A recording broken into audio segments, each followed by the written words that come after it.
সকলোকে নমস্কাৰ জনাই আজি এটা কথা আলোচনা কৰিব বিচাৰিছোঁ যে ৫৫০০ যি LPUP নিযুক্তি প্ৰক্ৰিয়া হৈছিলে বা সেই নিযুক্তি প্ৰক্ৰিয়াৰ ভেৰিফিকেশ্যন চলি আছিলে, সেই ভেৰিফিকেশ্যন ইতিমধ্যে হৈ গৈছে। কিন্তু সকলো প্ৰাৰ্থীৰ সেই ভেৰিফিকেশ্যন প্ৰক্ৰিয়াত অংশগ্ৰহণ কৰিবৰ বাবে তেখেতলোকক মতা নাছিলে। কিছুমান প্ৰাৰ্থীৰ যথেষ্টখিনি নাম্বাৰ আছিলে, কিন্তু কম নম্বৰ প্ৰাৰ্থীসকলক ভেৰিফিকেশ্যনলৈ মাতিছিলে। এই সন্দৰ্ভত কিছুমান প্ৰাৰ্থীৰ সন্দেহ আছিলে।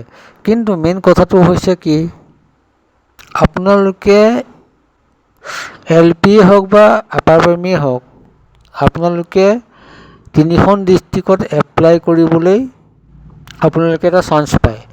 3খন ডিষ্ট্ৰিক্টত যেতিয়া এপ্লাই কৰিবলৈ চান্স পায়, তাৰ ওপৰত ভিত্তি কৰি আপুনি এপ্লাই কৰা ডিষ্ট্ৰিক্টখনত কিমান মানুহে বা কিমান প্ৰাৰ্থীয়ে এপ্লাই কৰিছে বা তেখেতলোকৰ কাট অফ মাৰ্কছ আছে, সেই ওপৰত ভিত্তি কৰিয়ে তেখেতলোকক ভেৰিফিকেশ্যনৰ কাৰণে মতা হৈছে। আপোনালোকে নিশ্চয় গম পায়, আজি 18/7/2025 তাৰিখে সেই সন্দৰ্ভত বুলি আপোনালোকক কিবা তথ্য দিবৰ বাবে হওক বা আপোনালোকৰ কিবা ওজৰ আপত্তি আছে বুলি আপোনালোকক মাতিছিলে। মই বিশেষভাৱে গম পোৱা মতে আপোনালোকে এপ্লাই কৰা ডিষ্ট্ৰিক্টখনৰ ওপৰত বেছ কৰিছে। আপোনালোকে এপ্লাই কৰা ডিষ্ট্ৰিক্টখনত বা জিলাখনত কিমান মানুহে এপ্লাই কৰিছে, সেই এপ্লাই কৰা প্ৰাৰ্থীসকলৰ কাট অফ কিমান, সেই ওপৰত বেছ কৰিহে আপোনালোকক ভেৰিফিকেশ্যনলৈ মতা হৈছে। কিন্তু ভেৰিফিকেশ্যন বুলি ক'লে এটা চাকৰি নহয়, কিন্তু চাকৰি পাবলৈ হ'লে বা যিখন ফাইনেল মেৰিট লিষ্টৰ ওপৰত বেছ কৰিহে এটা চাকৰি পাব।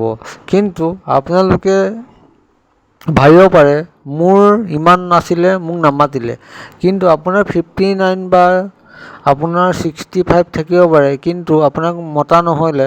কিন্তু আপুনি কোনখন ডিষ্ট্ৰিক্টত এপ্লাই কৰিছিলে, কিন্তু আপোনাৰ লগৰ এজনৰ যেনেকৈ ধৰিছোঁ 65 তলত আছে, 60 আছে, কিন্তু তেখেতক মাতিছে। কিন্তু তেখেতক বেছ কৰিব তেখেতে কোনখন জিলাত আবেদন কৰিছিলে, তাৰ ওপৰত ভিত্তি কৰিয়ে মাতিছে বুলি গম পোৱা গৈছে। কিন্তু এইটো যে প্ৰকৃত সত্য হ'ব মই ইমান নাজানো, কিন্তু আজি বিভিন্ন বন্ধুৰ পৰা জনাৰ মতে সেই তথ্যখিনি আপোনালোকৰ আগত উপস্থাপন কৰিলোঁ। ইয়াকে কৈ মই ধন্যবাদ জনাইছোঁ।